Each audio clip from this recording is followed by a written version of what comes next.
So this is the submandibular gland.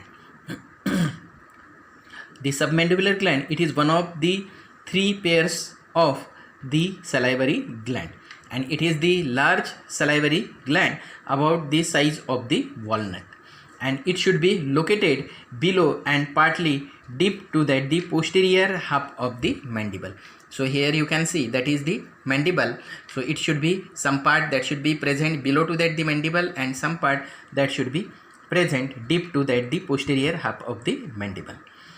It is half size of the parotid gland, and the weight of this submandibular gland that is near about 10 to 20 grams, and it is the mixed type of gland. Mixed means that is it is both the mucus and the serous in nature, but predominantly it is serous type of the salivary gland. So the shape of the gland, that is roughly J shape. So here you can see, and it being identified by the posterior border of the mylohyoid muscle. So here you can see that is the mylohyoid muscle, and because of that the mylohyoid muscle, it is divided into the large superficial part. So here you can see this one, and the small deep part of that the muscle. So this is the deep part of the submandibular gland, and that is the superficial large part of the submandibular gland. So here you can see that is the submylohyoid muscle, and this is the J-shaped submandibular gland. So this large part, it is the superficial part of the submandibular gland, this one, and this is the small part, that is the deep part of the submandibular gland. So this part, deep part, it is present inner to that the mandible, and superficial part that should be present outer and the below side of that the mandible, and this is the mylohyoid muscle, and above to that the mylohyoid muscle, that is the sublingual gland is present. So this one.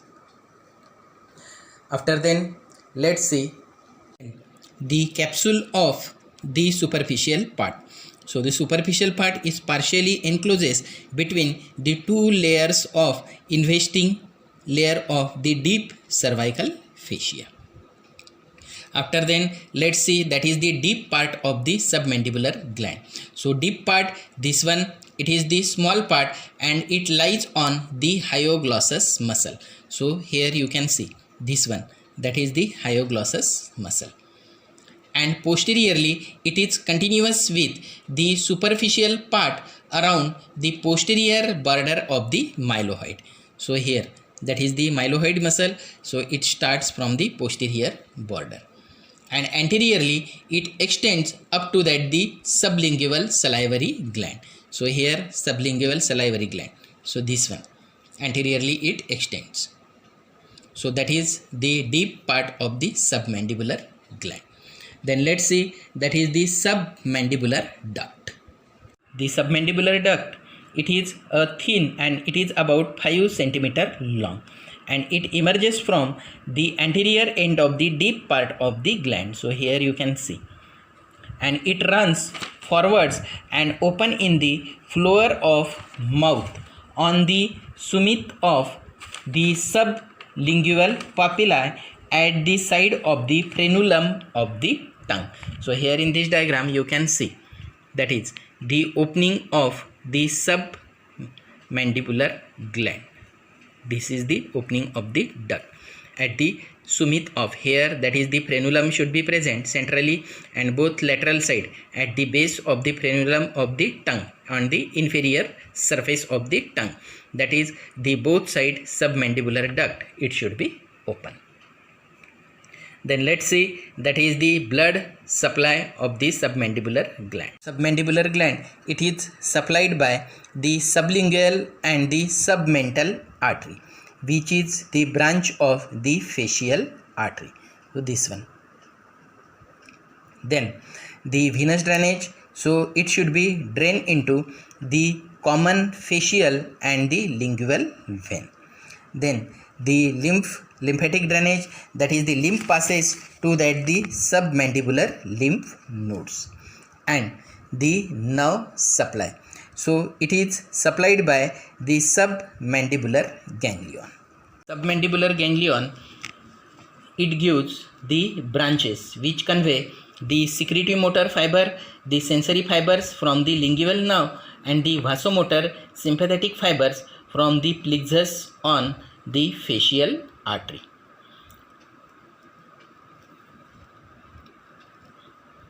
First clinical point related with that the submandibular gland, that is the formation of calculi in the submandibular gland and its duct. So here you can see that is the submandibular duct and this is the submandibular gland, that is the mylohyoid muscle. So this one.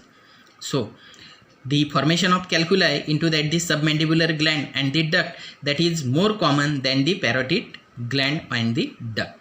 So that is the two reasons are mostly related to this formation of the calculi. That is, first is the secretion of this gland, it is more viscous, and the duct take the tortuous. So here it is not straight but it is tortuous and upward course, which hampers the smooth drainage into that the floor of the mouth. So here that is you can see the root, it goes upwards. Then the second clinical point, that is the excision of the submandibular gland. So the excision, it is done for the calculus or the tumor of the gland, and it is done by the skin incision below the angle of the mandible, because that is here in the posterior inferior to that the angle of the mandible, there is presence the facial nerve. So the incision therefore should be taken the 4 cm below the angle of the mandible to avoid the injury to this facial nerve. The submandibular lymph nodes, so here you can see that is the lymph nodes. The submandibular lymph nodes lie both within and outside the submandibular salivary gland. So here these are the lymph node which is present into that the gland, and these are the lymph nodes which is present outside that the gland. So the gland is to be removed if that is the lymph nodes are affected in any diseases, especially in the carcinoma of the tongue. Then the mylohyoid muscle, here you can see this is the mylohyoid muscle. It divides the gland into superficial and the deep part, and the lymph nodes lie around and within the gland. The cancer of the tongue or into that the or of the gland may metastasis into the mandible also. So these are the two clinical points. Next to it, the other clinical point, that is here the radiograph, and this radiograph that should be seen, that is the duct of the submandibular gland may get impact by the small stone, and which can be demonstrated on the radiograph. So on the radiograph here you can see that is the calculus or the stone which is present into that the submandibular gland or into that the stone, into that the submandibular duct. Next clinical point, that is the swelling of the submandibular gland can be palpated bimanually by putting the index finger into that the mouth. So here you can see, and other finger below to the angle of the jaw. So here in relation to the position of the gland. Then the stone into that the submandibular duct can also be palpated manually within the mouth and can be even seen if sufficiently large.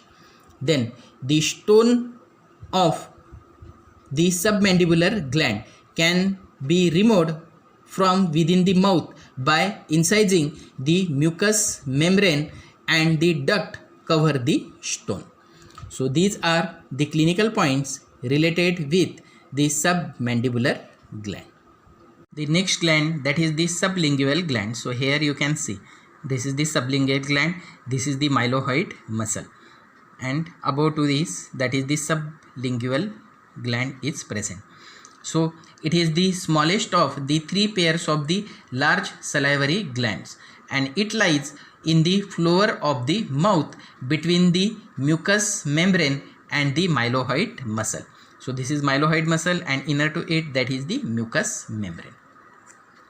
It is almond shaped and rests in the sublingual fossa of the mandible, and it is separated from the base of the tongue by the submandibular duct. So here you can see that is the submandibular duct.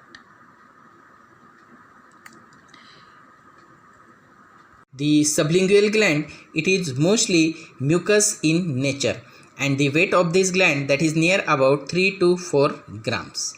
The gland pour its secretion by a series of ducts, about 15 in numbers, into that the oral cavity on the sublingual fold, but a few of them opens into that the submandibular duct. So in the another diagram you can see. So here you can see that is the submandibular gland, and this is the submandibular gland, and this is the sublingual gland, and this is the submandibular duct. So here that is the duct from the sublingual gland that should be open into that the duct of the submandibular gland, this one. The sublingual gland having possess about 20 ducts, and most of these ducts that is opens into that the submandibular duct. The remaining duct, they are open separately on the sublingual fold. Then the blood supply of the sublingual gland, so this one. So it is supplied by the sublingual and the submental arteries. Then the venous drainage, same like the sublingual and the submental vein. And the nerve supply, it is same like the submandibular salivary gland. That is, it is supplied by the branches from the submandibular ganglion, and these branches convey the secretomotor fiber, sensory fiber from the lingual nerve, and the vasomotor sympathetic fibers from the plexus on the facial artery.